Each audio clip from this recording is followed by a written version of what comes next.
မင်္ဂလာပါကျွန်တော်အခုမိတ်ဆွေတို့ကိုပြောပြပေးမှာတော့ကျွန်တော်တို့ Messenger မှာကျွန်တော်တို့ဓာတ်ပုံတွေကိုစတေကာလုပ်တဲ့နည်းလေးကိုပြောပြပေးမှာဖြစ်ပါတယ်ဗျာကျွန်တော်တို့ Messenger မှာကျွန်တော်တို့ကိုချစ်သူပုံပဲဖြစ်ဖြစ်ကျွန်တော်တို့ရဲ့ပုံပဲဖြစ်ဖြစ်ကျွန်တော်တို့ဓာတ်ပုံကိုစတေကာလုပ်ပြီးတော့ပို့တဲ့နည်းလေးကိုပြောပြပေးမှာဖြစ်ပါတယ်ဗျာမသိသေးဘူးဆိုရင်ကျွန်တော်တို့တစ်ချက်ကြည့်လိုက်ပါဗျာကျွန်တော်တို့ပထမဆုံးအနေနဲ့ Messenger တွေကိုတစ်ချက်သွားပါမယ်ဗျာMessenger ရဲ့ရောက်လို့ရှိရင်ကျွန်တော်တို့အများပြထားတဲ့နေရာလေးကိုကျွန်တော်တို့ emoji တွေပို့ပေးတဲ့နေရာလေးကိုတစ်ချက်သွားလိုက်ပဲဗျာကျွန်တော်တို့အယုတ်ကလေးတွေပေးတဲ့နေရာလေးကိုတစ်ချက်နှိပ်လိုက်ပါဗျာပြီးလို့ရှိရင်ကျွန်တော်တို့ဒီမှာစသားပုံလေးပေါ်တယ်စသားလေးကိုတစ်ချက်နှိပ်လိုက်ပါဗျာစသားလေးကိုတစ်ချက်နှိပ်လိုက်ပါဗျာ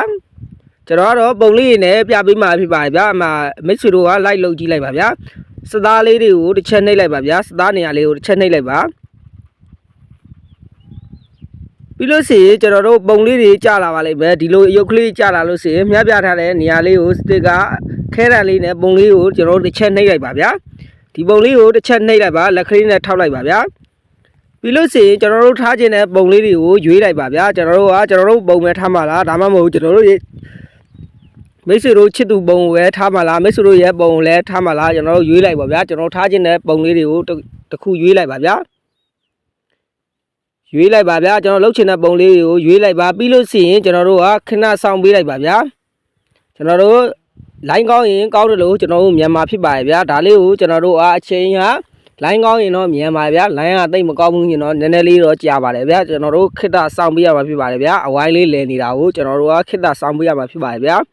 ပြီးလို့ရှိရင်ကျွန်တော်တို့ဒီလိုလေးကိုပေါ်လာပါလိမ့်မယ်ကျွန်တော်တို့ line ကောင်းလို့ရှိရင်အများဆုံးဒီမျိုးလေးပေါ်လာပါလိမ့်မယ်ဒါကိုကျွန်တော်တို့က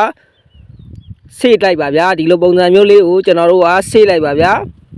ဆေးလိုက်ပါဒါဆိုရင်တော့ရပါပြီဗျာကျွန်တော်တို့ဒီမှာဆိုရင်ပြန်တော့ထားခြင်းနဲ့စတေကာပုံလေးရပါပြီဗျာဒါလေးကိုမိတ်ဆွေတို့ဘ누구ကိုပို့ခြင်းလဲပို့လို့ရပါတယ်ဗျာဒါလေးကတော့ကျွန်တော် Messenger မှာကျွန်တော်တို့ရဲ့ပုံတွေကိုစတေကာလုပ်ပြီးတော့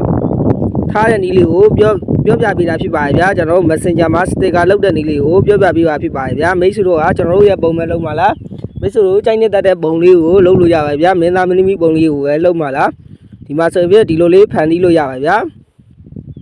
ဒါဆိုရင်တော့ကျွန်တော်တို့စတစ်ကာလုပ်ပြီးတော့ကျွန်တော်ရဲ့ချစ်သူပုံလေးတွေကိုလည်းပို့ပေးလို့ရရဗျာခုလိုမျိုးလေးဆိုရင်ကျွန်တော်တို့အရန်ကိုမိုက်ပါဗျာမိတ်ဆွေတို့ကနီလန်းလေးတိုင်းလိုက်လုပ်လို့ရရဗျာအခုကျွန်တော်ပြောပြပေးရတော့ Messenger မှာကျွန်တော်တို့စတစ်ကာလုပ်တဲ့နည်းလေးကိုပြောပြပေးရဖြစ်ပါဗျာကျွန်တော် Messenger မှာကျွန်တော်တို့ရဲ့ပုံတွေကိုစတစ်ကာလုပ်ပြီးတော့ပို့တဲ့နည်းလေးကိုပြောပြပေးတာဖြစ်ပါတယ်ဗျာအားလုံးကိုကျေးဇူးတင်ပါတယ်ဗျာကျွန်တော်ရဲ့ channel လေးကိုလည်း like subscribe နှိပ်ပေးဖို့တောင်းဆိုပါဗျာကျွန်တော်နောက်ဗီဒီယိုတွေမှာပြန်ဆောင်ကြပါမယ်ဗျာကျွန်တော်ရဲ့ channel လေးကတော့နီးပညာနဲ့မိုင်းတဲ့ဘက်ကဝယ်နည်းလေးတွေကိုမျှဝေပေးတဲ့ channel လေးပဲဖြစ်ပါတယ်ဗျာအားလုံးကိုကျေးဇူးတင်ပါတယ်ကျွန်တော်တို့နောက်ဗီဒီယိုတွေမှာပြန်ဆောင်ကြပါမယ်ဗျာ